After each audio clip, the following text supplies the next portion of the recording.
just have to go through them. Racism exists, it's real, but when it comes to questions particularly around policing, when it comes to questions around how police treat different racial groups and the justice system, I think a lot of the data around that is improperly analyzed and exaggerated for political motivations, and it comes down to a god of the racism argument, or racism of the gap argument. So instead of just, analyzing the data further and seeing why these gaps between... Yeah, she just mixed this up.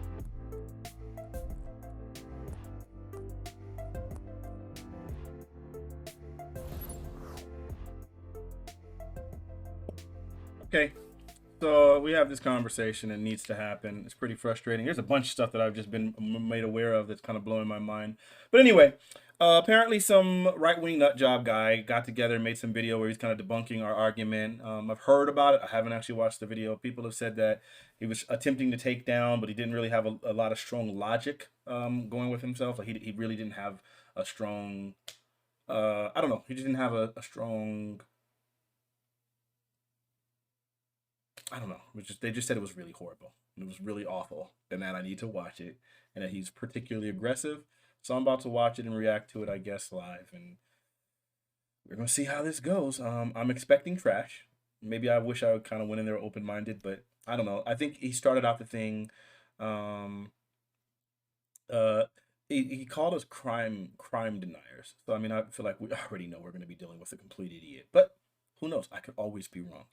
So let's try that. Let me see if I go to VOD review scene, and I think here we have to go properties, right? And then it should be this.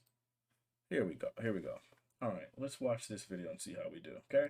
So I was sitting on the internet looking for something to get angry at when 1.5. all of a sudden, as if to grant my wish, somebody sent me this video of a debate of Lauren Southern and Counterpoints. I know his name is Connor, but I'm pretty sure it's Counterpoints, debating a couple of crime deniers. And they touched on so many myths and misconceptions that I decided to refine it, distill it, serve it up to you as an amazing video response, and basically a disassembly of common crime denier tactics. It's going to be amazing. It's going to be beautiful. It's going to be noble. It's going to be gold. Oh my God, we're doing the noble gold thing, but there's a giant coin involved. Don't worry about it. Roll the app. Have you guys ever heard of shrinkflation? Gentlemen, ladies. Oh, Well, shrinkflations are so generic and so common in crime denial circles that why would I even bother to remember their names? Because they're just generic points vomited up by these type of people all the time. And the debate was about systemic racism in policing and all kinds of questionable issues. But what I really want to get into is the numbers that were being presented by the left side. Because although I do think that Lauren did a good job and Connor did a good job, even though he didn't talk that much, even though I found this video on his channel, is this weird thing where most of the debate was between these two and this guy interjecting, and then Connor put a phone on his head for some reason. And yes, there is a reason, and I know the reason, but I'm just not going to share it with you. But what I really want to zero in on is the things that were not easily debunkable at the time if you were not familiar with it. And this is namely the Department of Justice report on the Ferguson police, not the Michael Brown report that was released the same day, but on the Ferguson Police Department, because this was cited and used in ways that are so alien, ridiculous, and inappropriate. Alien, ridiculous, or appropriate. I literally just said the words that came from this thing directly. I don't know what the frick he's talking about. I literally was just quoting the thing. I don't know. Come on. That we just have to go through them. Racism exists, it's real, but when it comes to questions particularly around policing, when it comes to questions around how police treat different racial groups and the justice system, I think a lot of the data around that is improperly analyzed and exaggerated for political motivations, and it comes down to a god of the racism argument, or racism of the gap argument. So instead of just, analyzing the data further and seeing why these gaps between... Yeah, she just mixed this up. So there's a phrase that's always used talking about like God of the gaps, in which people have discussions about like race, about like religion and about the existence of God, and that they will say, well, if there's a gap here that we can't explain, therefore that must be God. And I think she's like incorrectly applying that to here. I don't know that all arguments go that way, but specifically with this argument, I wasn't going that way. It wasn't data of the gaps or racism of the gaps. It was more like, hey, let's control for various factors to be sure that racism is there, and then they did so. And so I don't know why she's using that phrase. Ethnic groups exist in certain areas, such as police shootings or how they're treated in the criminal justice system. People want to, and usually do, just fill that gap with racism. And I do think there needs to be a much deeper conversation about that and where these gaps come from. And by filling it with possibly the wrong explanation, we're not actually solving any problems, and we are making the world a worse place because we're never actually getting to the core or the root of what is causing these gaps and what is causing... It's funny because we have literal commissions created specifically at trying to figure out what is the root of these problems, and literally every time, if we look at economists doing it, we look at our Department of Justice doing it, we look at social scientists doing it, like literally any group of people that come together and actually study this thing to figure out like what exactly is the cause, every single time, then whoever's in power at the time literally just tosses it out. We had a Kerner Commission. A Kerner Commission created specifically to figure out what this was, and then they came up with their like, hey, this is what's causing it, and this is what can fix it. And instead of us going, oh, okay, so now we know like what's the root. Instead, we go, nah, I don't know, I don't think so, and then just throw it out. what a lot of people would perceive as injustices. Now, the reason I played the racism of the gaps clip just now is because it just goes to show you how far things go beyond the original person that came up with it. Racism of the gaps was developed by Devin Tracy. It is a play on the God of the Gaps argument, and Lauren Southern is identifying what these people are about to do before they do it using this terminology that just fits really well with what we're talking about. Because the entirety of this guy's argument about the Ferguson police is reliant on this racism of the gaps. And the report itself, the Department of Justice report, is also reliant on the racism of the gaps. And this is what we're going to go through, dissect, intersect, another word that ends with sect, and yeah, play the clip. There was a Ferguson police investigation by the Department of Justice starting in 2015, ending during Trump's administration in 2017. It found almost identical. Dang, I just want to point out, man, maybe I should have been a newscaster or something. My reading is actually ridiculous. Like, I'm able to read these things pretty clearly, and I do the inflection thing and all that. I'm a prolific reader. Maybe not prolific. Not the right word. I guess maybe if I'd written this down and I was reading it, I'd do better right now, right? Findings. Ferguson's approach to law enforcement both reflects and reinforces racial bias, including stereotyping. The harms of Ferguson's police and court practices are borne disproportionately by African Americans, and there is evidence that this is due in part to intentional discrimination on the basis of race. And then here's where the numbers start coming in. Ferguson's law enforcement practices overwhelmingly impact African Americans. The data collected by the Ferguson Police Department from 2012 to 2014 show that African Americans account for 85% of vehicle stops, 90% of citations, and 93% of arrests made by FPD officers, despite comprising only 67% of Ferguson's population. So right here, we have an assertion from the Department of Justice report about how there were disproportionate stops. Ferguson only is 67% black, yet certain tickets went 85% or 90% to black people. Therefore, that gap needs to be filled with racism, and the DOJ did its job in claiming that. Nope. So he starts off automatically with a mischaracterization of the argument. It's not just saying, oh, if there's a gap, therefore the conclusion must be racism. There are several compounding studies that go together. There's a plurality of data that ends up leading to this conclusion. You can look at something and see something is different and try your best to just come up with a conclusion for it. But the way you actually do this, and I don't know, maybe this guy's just unintelligent, or I don't know if maybe he's being dishonest. I don't know which of the two it is, but it's one of them. You do something in order to find out what exactly is the cause. It's called a control, right? So maybe if you're noticing, like, you like have you put something in and something comes out, so you put the data in and you get in this conclusion, you go, so it seems like there's something causing it. Could it be this factor? Let's try to rule this factor out. Let's see if we control for only this, and then make sure that this is, control this factor in isolation and see if it still stays the same, or if maybe it gets worse, or maybe it improves. Maybe that's not the issue, right? And so then when you do that, you go, if we control for this, it does seem like it's still there. Okay, let's control for another thing. So when it comes to like pulling people over, right? You can just say, well, there's a disparity in whatever. Well, is it because the people are speeding? Because if the people are speeding and that's why we're getting like more disparate stops, then it'd be like, okay, well, it's kind of unfair for you. Like you can't just say, oh, this is happening because of racism. Someone can make the argument, no, this is happening because of the fact that these people tend to speed more. And so then if that's the case, then yeah, then you don't actually have a solid argument. So you have to be able to analyze these things to look and control. So maybe you might say, well, maybe it happens to be the neighborhoods that these people are in. It just so happens to be that there's more police presence here. So then that's what happens. But then when you have studies that literally control for that, and you say, even if we control within this specific region in which there's not a high crime rate area, and this wealthy area, it seems like black people are still being disproportionately pulled over more. What's that about? And it's like, well, or like, for example, for that one humongous study that they did where they were like looking at like the disparate rates of blacks being pulled over, they were like, well, how do we know that it's because of their race? Like, what, it could be anything. So then they're like, well, let's control for time of day. Let's go at dusk and dawn and see if these numbers still are the same. And then they discover, if we look at dusk and dawn when it's much more difficult to be able to see the race of an individual, then at that point they tend to be pulled over less. And it's like, ooh, I don't know. So it's not just random, because clearly it goes away at these times. So then you have to say, no, it's just that black people are driving more in the daylight hours than they are at night. Like, you have to start coming up with these explanations. And fortunately, most of the time, the people doing the study, if they're honest, should control in a fair enough way such that we can come to a valid conclusion. But they always make the assumption that the people were doing this study specifically to look for racism and therefore didn't do their job properly. And they always know more than everyone else. They're always the intelligent one, that if they were the ones doing the study, it would have been more objective and fair every time. this was racism. However, I have a few questions, a few refutations of this ridiculous assertion. First and foremost, when was Ferguson an island? When were the people who lived in Ferguson the only people who were driving into Ferguson? Because that's not how a small town outside of St. Louis tends to work. The idea that just because more people were ticketed than the people that show up on the census report, that somehow equals racism or discrimination is patently absurd. In fact, if you talk to the Ferguson mayor at the time, he'll tell you that part of Ferguson has a big grocery store, and a bunch of the neighboring counties or the neighboring little townships don't have their own grocery store, and those people tend to be black, so they're driving into Ferguson and they represent a substantial amount of the tickets. But the Department of Justice wasn't looking for an explanation, they were just looking to find a gap and assert that it was racism. And the reason we know this is because Eric Holder went down initially to investigate the Michael Brown shooting. When that turned up nothing, he shined his focus on the Ferguson Police Department itself in order to find some kind of resolution for the people of Ferguson who were rioting and destroying their own city over. I love it. And it says over absolutely nothing. But so the same thing that the Kerner Commission did and the Knapp Commission did, and I think there was another commission afterwards. I mean, John F. Kennedy had his commission, and then obviously Bill Clinton had his commission. Almost every single time we've ever had a commission on these things that have like led to reform. The Knapp Commission was specifically for New York City.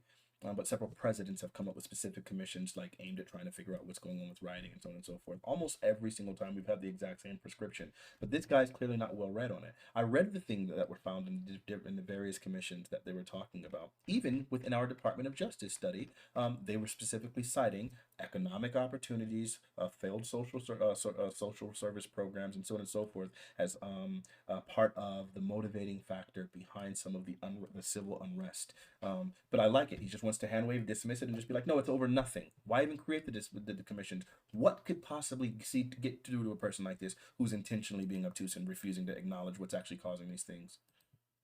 For absolutely nothing. Also, the population numbers are incredibly deceptive because we know that more than just population leads to crime. First of all, we should know, unless you're a crime denier like these two people, that black people create way more crime. So if you're committing way more crime, you should expect to be interacting with the police way more. But we all wait, so here's the crazy thing. I like it. If you're doing more crime, you should expect to be involved with the police more. But then when we look at and we find out that there's a 12% disparity, despite the fact that blacks are significantly less likely, less likely to carry contraband or any of those kinds of things, then it's like, man, I don't know. How do we, if we see that blacks are less likely to carry things, less likely to find things within the stop and frisk, then using the argument, well, no, it's just because there's more crime, that's why they're doing this, it falls flat. And that's what exactly happened. They found that blacks were searched more, but still happened to find less crime, like less contraband, less drug paraphernalia, like that's, so these arguments are always just ridiculous. also know that young black men create way more crime than older black men, and also younger black men create more crime than older white people. So if you look at the median age for a white person in Ferguson and compare it to a black person in Ferguson, and you don't control for this, then you're not really. Not that it's not interesting, it's just that, no, you're not telling things in a specific slant that looks appealing to me. Because again, even if we were going to say, like, yes, there's a difference in age and median age, right? Like, which is very, very possible. Like the fact that black people drive significantly less, black car ownership is significantly lower than white people. Even within those different ages, you'll find more of those black people using public transportation, walking, or finding other various ways of getting around, right? Carpooling or whatever, right? So like just looking at the age enough doesn't do anything. But this guy, anytime you give him numbers, it'll be like, that's not enough. But whenever he comes up with numbers, you'll see that it's always going to be something where it's like, yeah, but you're not controlling for like the other factors that would impact this, which is why you can't be so short-sighted and just come up with your own confines for study and think that you're gonna like come up with something like actually profound. But he's not smart enough. This is Dunning-Kruger right here. He doesn't recognize how ignorant his take is. I've not watched this as God is my witness. I don't know what the rest is gonna be in this video, and I bet you he's gonna do more of this throughout the whole video. Telling us anything that's interesting. And luckily for us, I have the census information on this exact statistic. And what you find out is the median age for a white person in Ferguson is 53 years old. The median age for a black person in Ferguson is 31 years old. So black people in Ferguson may be 67% to 29%, but they have way more younger people, aka the demographic most prone to committing all types of crimes, than white people have in their own age group. So there's more young people, aka more criminals. We would expect more bad police interactions. Now he also talks about hit rate, where basically you stop a white person, then you search them, you stop a black person, their new search term, and what's the percentage of revealing some kind of contraband from this search. African Americans are more than twice as likely as white drivers to be searched during vehicle stops, even after controlling for non-race-based variables such as the reason the vehicle stop is initiated, but are found in possession of contraband 26% less often than white drivers, suggesting officers are impermissibly considering race as a factor when determining whether to search. Now, hit rate is incredibly stupid, but what's even more stupid is him. Wait, hit rate is stupid? Why wouldn't you want to know the exact what? The most dumb thing I've ever said. You know what's really crazy about it?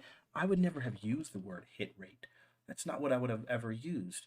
The reason why we're even talking about hit rates is specifically because Lauren Southern directly asked for the hit rate and said it doesn't matter if there's a disparity. If there's a higher hit rate amongst African Americans, then it makes sense why they'd be searched more.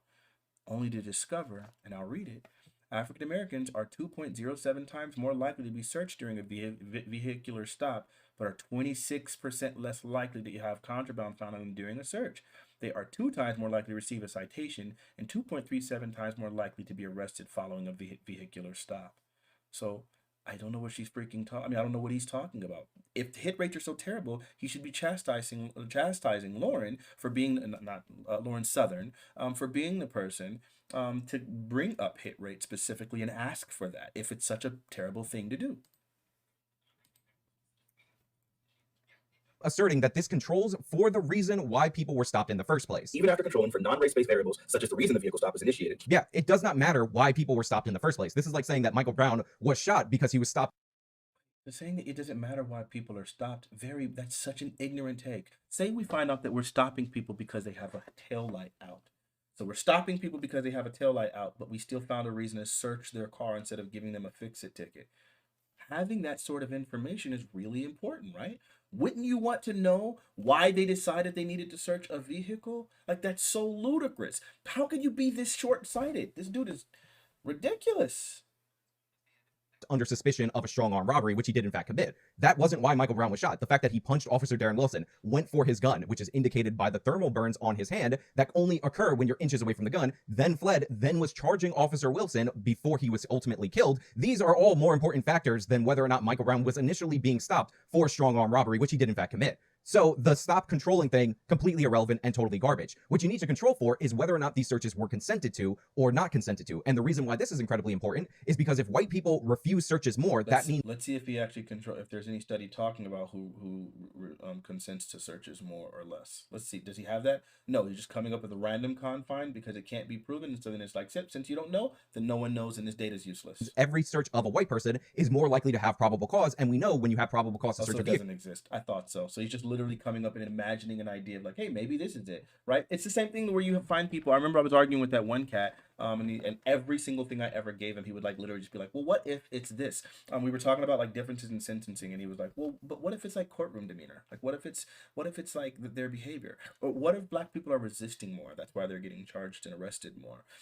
What if black people tend to smoke weed publicly more than white people? What if black people every study we would give him, like it'd be like, what if black people are more likely to I don't know, just literally any study you come up with, someone can say, well, what if, and they can literally just erect some sort of like confine in their mind and then say, see, because of that, then that means that we know that this thing isn't real. They always do it. It's just they're not genuinely willing to engage in data. If we didn't have a study, they would say you need a study. If we have a study, they'll say, it's not perfectly properly ran, right?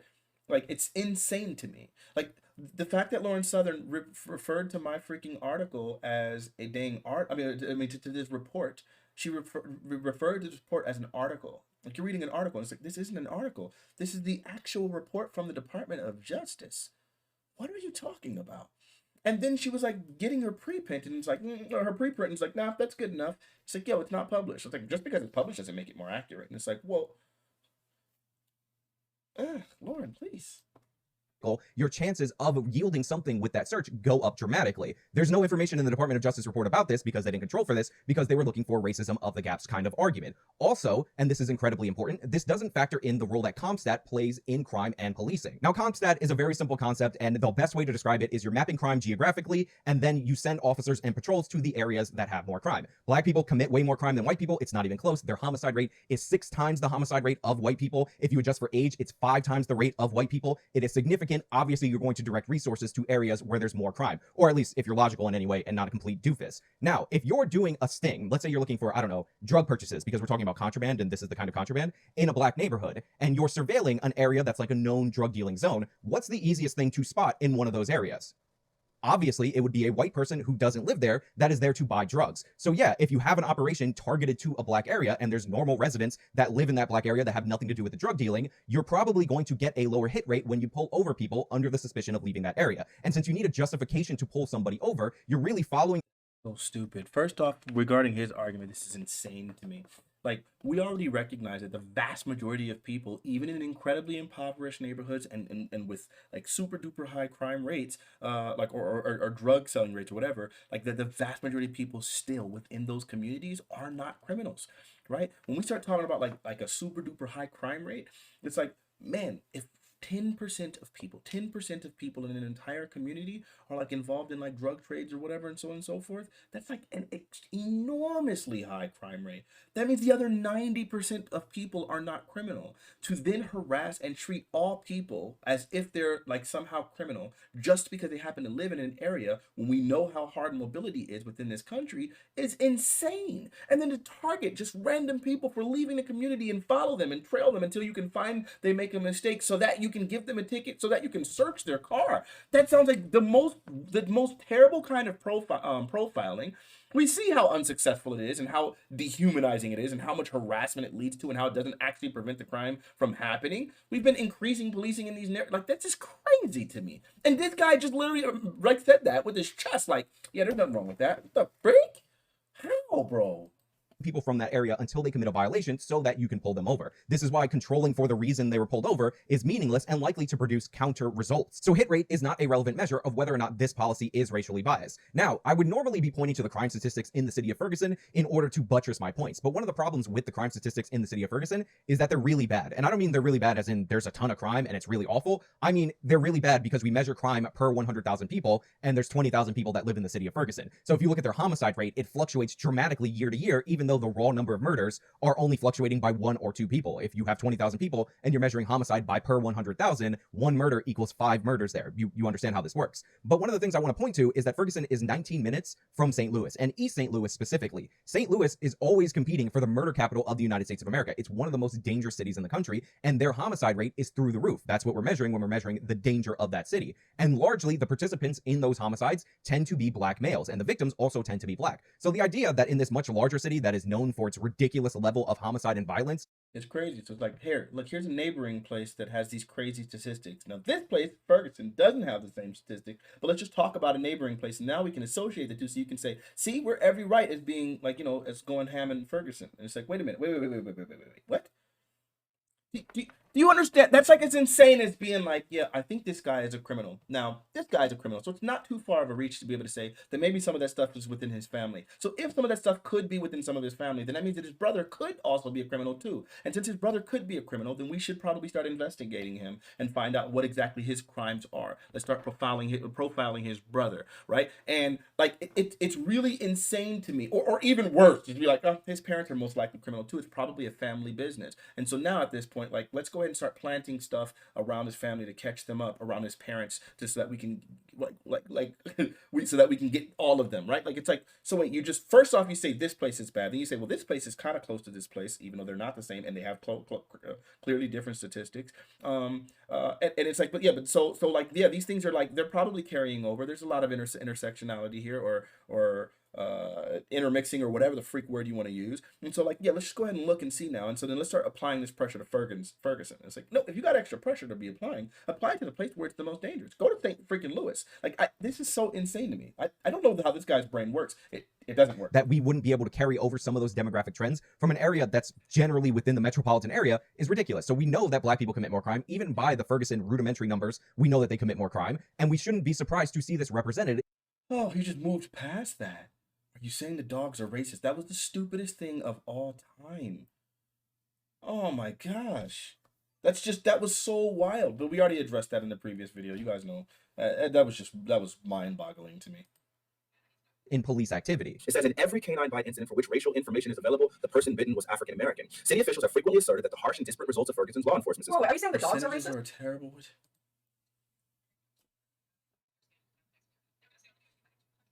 Oh, yeah, this is where she's talking about relative percentages or whatever, but that's not at all what I was talking about. That's not what we're doing.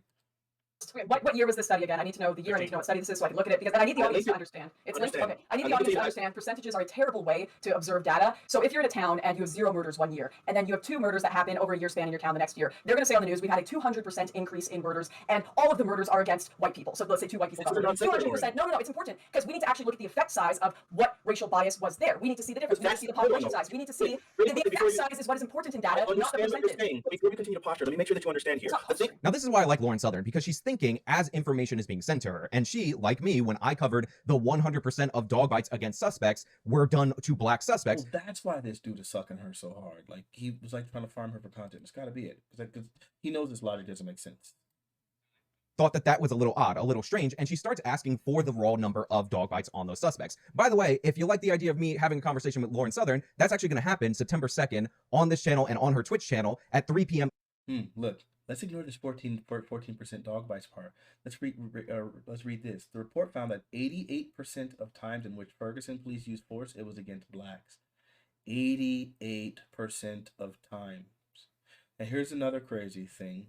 We found statistics in so many different like municipalities that have like kind of detailed the fact that blacks are significantly less likely to resist arrest. Significantly less likely to resist arrest. So if that's the case, then the idea that we would be sitting here and like trying to justify their whatever, like the dog portion is not important. The bigger picture, like recognizing that police use brutality against black people so regularly, I think, you know, it's insane to me. Like it's just really crazy. But again, they're not actually interested in analyzing the data or like interacting with it. They're just trying to find holes in any little piece of information they can so that they can just try to then dismiss the entire thing, right? Eastern, 6 p.m. Pacific Standard Time. Don't pretend I didn't mess that time zone up. So definitely tune in and check that out. But she's 100% right to zero in on this, because as we discussed on this channel before, this was 14 dog bites. 14 dog bites over a 3-year period. If we round it up and we're generous, that's 5 dog bites a year. That's not... I love it. So this is another amazing thing. It's where we say, hey, here's the data to show something. And then you go, I disagree with that data point overall. Now, I do agree with some of the incidents that you're talking about.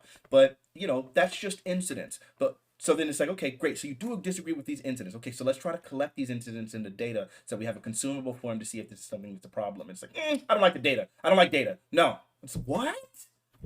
Jeez. A lot at all, and it's not surprising that a more criminal population that skews younger and younger people commit more crime would have bad interactions with police dogs. Now, there are individual instances in the DOJ report of dog bites, and they're really bad, and I don't think the circumstances in those individual instances warranted them, but now we're bringing it down from 14 dog bites all the way down to 1 or 2 or 3 instances that may have been uncalled for, or the dog got out of control, or similar. Well, I think, you know, you do have like a combination of those things. I think, yes, homicides can, you know, increase police presence. That makes all the sense in the world. Crime would probably increase police presence. But I think when the article goes on to like detail the fact that they're 26% less likely to find contraband, and they're still doing these searches unnecessarily, that it seems like actual finding things is not what's driving it. We saw the same thing play out in Stop and Frisk, where they were significantly less likely to find contraband or weapons on African Americans, yet they continue these unconstitutional searches on a regular basis. So yes, if you can show me a correlative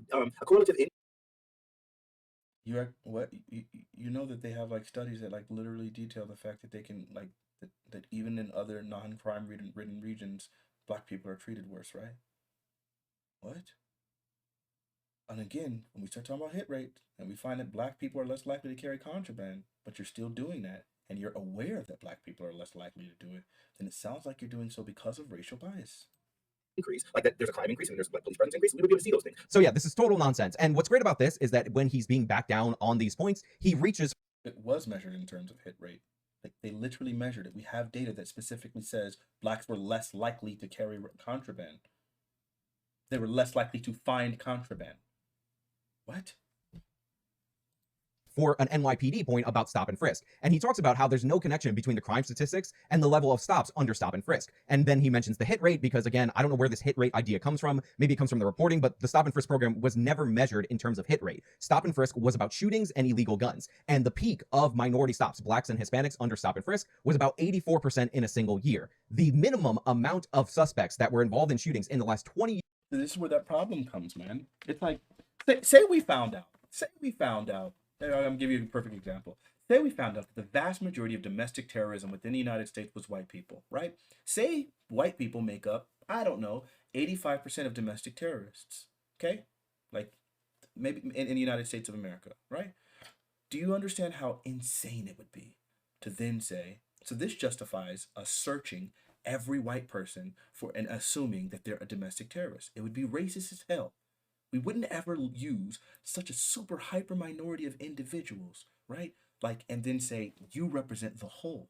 Because if we look, even though like sure we can look at the differences in homicide rates, like if we just look at like just total homicides that occur and look at the races of the people, but if we control for those numbers against the total size of their population, it's like less than 1% of African Americans are like commit homicides. Less than 1%. Yet we're justifying the dehumanization of all of them because something that less than 1% of them do. That's crazy. What? Fast and loose with percentages. Years by NYPD crime data was 94% black or Hispanic. Find me a year in the NYPD stats where it's less than 94%. And many years it was upwards of 97%. So black people and Hispanic people were under targeted by the stop and frisk program. Also, we don't have to guess or speculate or even think about whether or not the hit rate was the defining factor of success under stop and frisk. Bloomberg is the one who expanded the program significantly to points that I have a lot of problems with, but we can get into and I have gotten into another time. And Bloomberg talks about what the point of stop and frisk program was and why he implemented it in the way that he implemented it.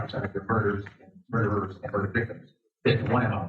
You can just take the description, Xerox it, and pass it out to all the cops. They are male minorities, 15 to 21. That's true in New York, it's true in virtually every city. And that's where the real crime is. You've got to get the guns out of the hands of the people that get killed. So you want to spend the money for a lot of cops in the street, put those cops where the crime is in minority neighborhoods. So it's one of the unintended consequences is people say, oh my God, you are arresting kids for marijuana, they're all minorities. Well, then it sounds like stop and frisk didn't really accomplish anything then. If your goal is that you're supposedly, your goal is to be able to get access to your gun so that you can prevent someone from doing it, but then whenever they're going to do the licks, then it seems like you haven't really curtailed it. You didn't fix anything, and you're not actually able to get the guns out of their hands because they're not carrying it on them in those ways or in those situations. It just sounds a little ridiculous to me. It sounds completely ineffective. And again, you're using that justification of this is where the crime is, so now we can treat everyone from this region as a criminal. You get how crazy that is? Yes, that's true. Why? Because we put all the cops in minority neighborhoods. Yes, that's true. Why we do it? Because that's where all the crime is. And the way you get the guns out of kids' hands is to throw them against the wall and frisk them. Because then they say, well, I don't want that. I don't want to get caught, so they don't bring the gun. They still have a gun, but they leave it at home.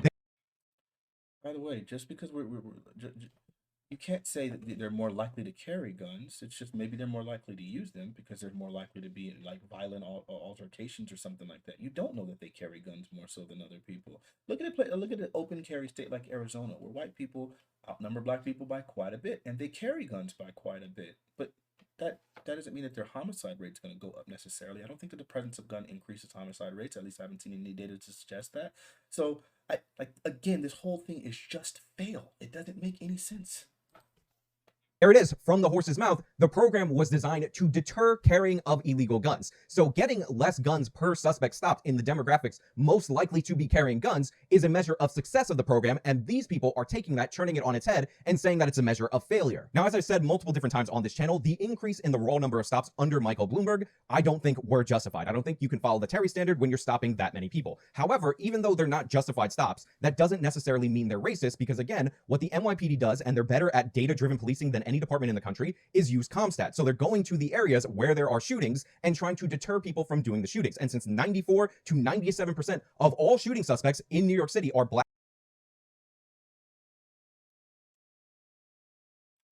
Let's let him say it one more time. Black or Hispanic every single year, of course, you're going to send the patrols to Black and Hispanic areas. And since Black people shoot even more than Hispanics in New York City, of course, you're going to send them to more Black areas over the Hispanic areas. This all So it seems incredibly ineffective. It really didn't have any justification for it, yet they maintained it for quite a while.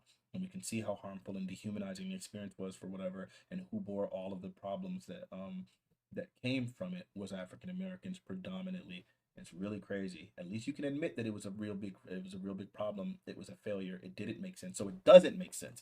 And it doesn't, I guess maybe you can say hindsight is 2020, but I'm pretty sure plenty of people before it happened were able to recognize this was probably not a good idea. People, as it was happening, were all complaining. It seemed really racist and unconstitutional. I don't know. So really, everything about it was problematic. But I guess now in hindsight, now that we have data, he can recognize, wow, it didn't really work out. Makes perfect sense. Now, the stops, as I said, pissed a lot of people off. They were writing a lot of people tickets, and I think it was not worth it because we didn't see the deterrence and the decrease in shootings despite the program expanding a lot. There's an effective sweet spot that I think we found somewhere between the first years of Bloomberg and the last years of Giuliani that we really need to zero in on, and we have to measure the program based on, what it's actually intended to be measured on to. When did I disagree with that? I've never said anything to the contrary. So now you're just going to put words in my mouth? That's how you know when people start grasping for straws and putting words in your mouth, that's how you know they're not genuinely trying to engage with you. I never said that blacks weren't the majority of shooters or homicides or any of that. What is he talking about?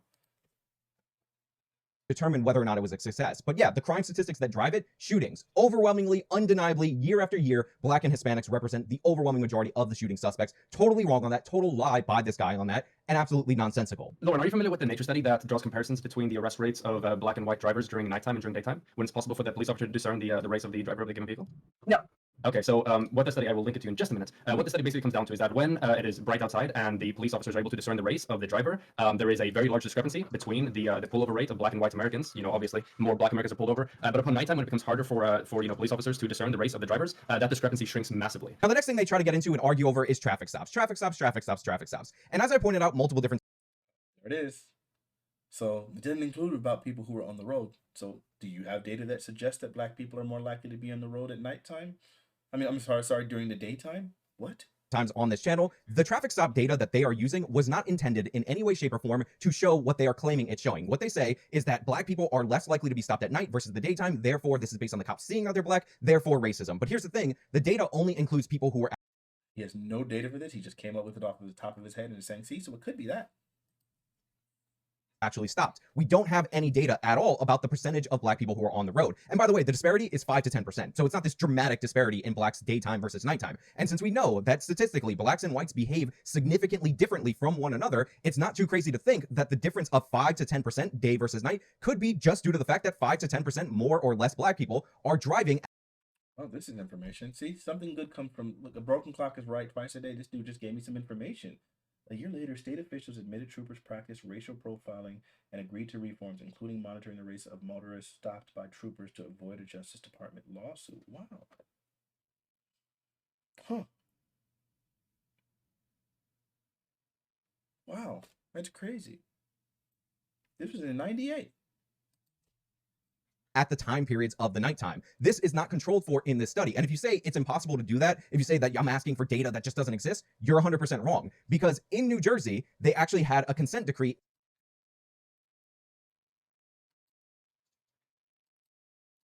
in the 1990s that reviewed this very specific thing. After the police were involved in 4 shootings of minority suspects, the federal government came in, and the New Jersey Police Department in question actually admitted that they were in fact racist and they were using racial practices when confronted with the data. So what the federal government decided to do was conduct studies to determine exactly how racist the New Jersey police were. And what these studies turned out, both versions of it, one where they surveyed people by race at toll booths, and the other one where they used high resolution photos and had multiple coders to determine the people who were on the road versus the people who were speeding, was that using the random census data from the area does not give you an accurate depiction of who is on the road. And fundamentally, the assumption that Blacks and whites drive similarly is actually 100% wrong.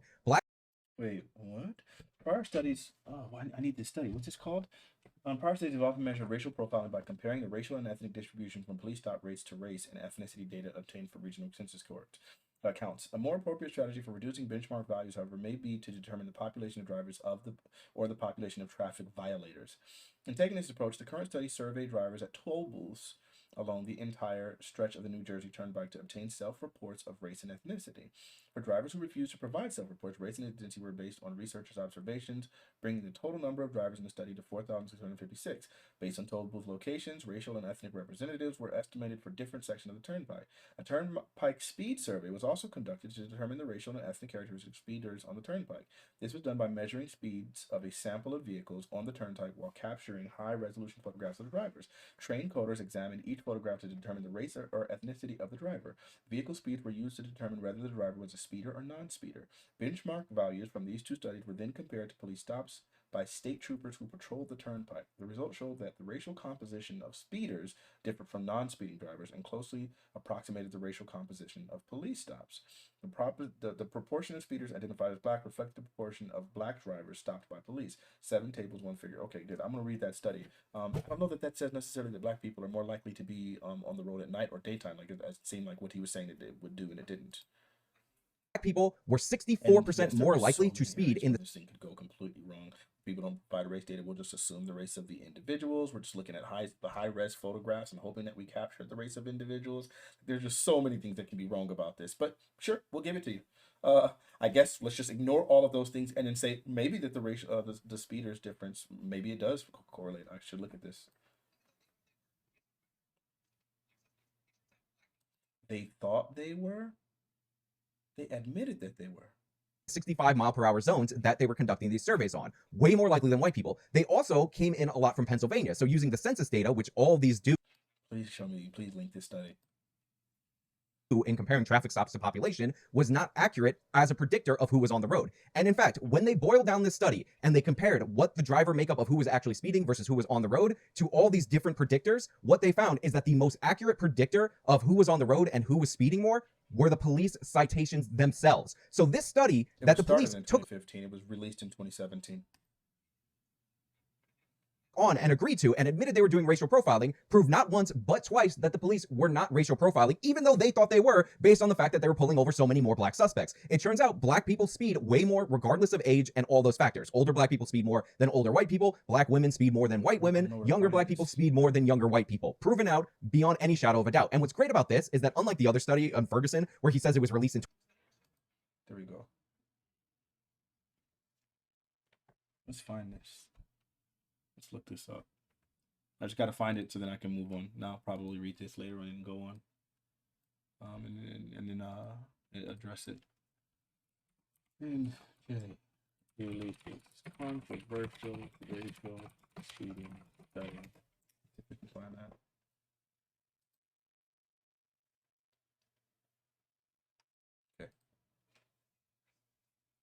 2017, so it's cross-partisan. What it's only talking about is specifically a disparity between 2 different classes of people, and they've gone in depth and looked at the police's own data, and from that they've come to the conclusion that there has to be, and I quote, discriminatory intent in violation of the 14th Amendment from our own Department of Justice, and this study was released during Trump's administration. Just making sure that your audience is clear of that too. Which is not true. It was released in 2015, and in 2017, the Trump administration ended the Ferguson consent decree because they thought it was BS. This actually was cross-partisan, and when they got the results of this study that showed that the police that admitted themselves were being racist were actually not racist by this study, they were suppressing it. They didn't want to release it. It was reported as a controversial study, which just goes to show you the state of race relations in this country over the past decades has not changed as much as we thought, because it was considered controversial to point out that the police weren't being racist and black people were speeding more. That's insanity. So this data exists. You can look at this survey for yourself. You can argue about the methodology, but it's 100% accurate in my mind. You're actually looking at who's on the road and who's speeding and then comparing that to speeding tickets. These post hoc traffic studies do not do that. And we've known that these post hoc traffic studies don't do that since 1998, when the Department of Justice decided that they were going to try to measure it more accurately based on the assumed flaws in this specific type of research being cited by these 2 regressives. But there are a few things we can say for a fact. We can say that during unprecedented amounts of protests and public gathering that were fundamentally set in place in order to protest some form of civil unrest that directly impacted many of the people protesting, a staggering amount of those were completely peaceful. Up towards 93% of them were. In addition to that, the 7%, they're in between, that didn't end up being, peaceful, have a wide range of other variables why that might be. Some of them, probably just turned violent. Now, the next thing I want to push back on is the usage of the mostly peaceful 93% number, only 7% were riots, that was displayed in this video. Now, Lauren and Connor covered this to a great extent, but they didn't make one crucial point that I think needs to be made. The number of riots, according to this survey that represents 7% of these protests, is 550. The survey only was conducted over 90 days, so that means there was an average of 6 riots a day. This is one of the most violent movements in American history, and that's not even factoring in the problems with the methodology of what constitutes a peaceful protest. So if 12 people gather and they're holding Black Lives Matter signs at noon and then they go home after an hour, that gets counted in the 7,700, which is the larger number, but the massive gatherings that were more likely to lead to violence aren't counted. Also, by the same metric, it said that 10% of the locations where there were Black Lives Matter protests had violence and riots. 10% is not a good thing. If you were going to go to 100 tourist destinations and 10 of them turned out to be riot hotspots, spots, you would not be happy if you were visiting the United States of America. And this guy goes into this weaselly thing about right-wingers being part of the people that are initiating the protests, and I have a very good response to that. However, there is evidence to believe and research to indicate that, hey, there can also be meddling by other forms of like institutions. There's been evidence by several federal judiciaries and arms of the government, a lot of them attempted by Trump, in fact, that there have been a number of far-right agitators that have produced a number of the initial agitation that sparked a lot of the initial conflict when it comes to turning a protest from a protest to riot. In addition I don't even know if we said a significant number. to that, there's also probably some percentage of them that are cringy white Antifa kids. So first of all, they cite nothing at all to back this up. They quote people on 4chan talking No, about not insignificant. It's that it's not the majority of them. So then to like label all unrest as riots would be dishonest. conservatives This guy's going in just there goalpost and shooting moving. down the crowd with machine guns. But the FBI reports did warn that people associated with a far-right social media group had called for far-right provocateurs to attack federal agents and use automatic weapons against protesters. Politico also reported on Monday that the Department of Homeland Security Intelligence note warned law enforcement officials that a white supremacist channel on the encrypted messaging app Telegram encouraged its followers to incite violence to start a race war during the protests. Citing the FBI, they said that 2 days after Floyd's death, the channel incited followers to engage in violence and start the boogaloo, a term used by some violent extremists to refer to the start of the Second Civil War by shooting a crowd. One of the messages in the channel called for potential shooters to frame Sure, but you pointing out 550 riots over whatever period, like, and again, like, there's so many things that can be considered riots. Like if the people are assembling and the police are telling them that they have to disassemble, then it's considered a riot, even if they're not damaging property, even if they're not like just them being there in violation of what the police say, or when the police are ordering people to disperse, which sometimes they do for like literally no violence. Then at that point that's considered a riot. But that doesn't mean that like each thing was violent. It doesn't mean that each thing was like well, I mean, there's going to be violence that's going to happen because the police are going to use violence against protesters who they're trying to disperse. But it doesn't mean that they were damaging property, damaging vehicles, and all that stuff. Like, we would actually need to look into that to figure out what exactly those numbers are, because again, the word riot can be used so very loosely in these cases. And the vast majority of protests, literally over 90%, were incredibly peaceful.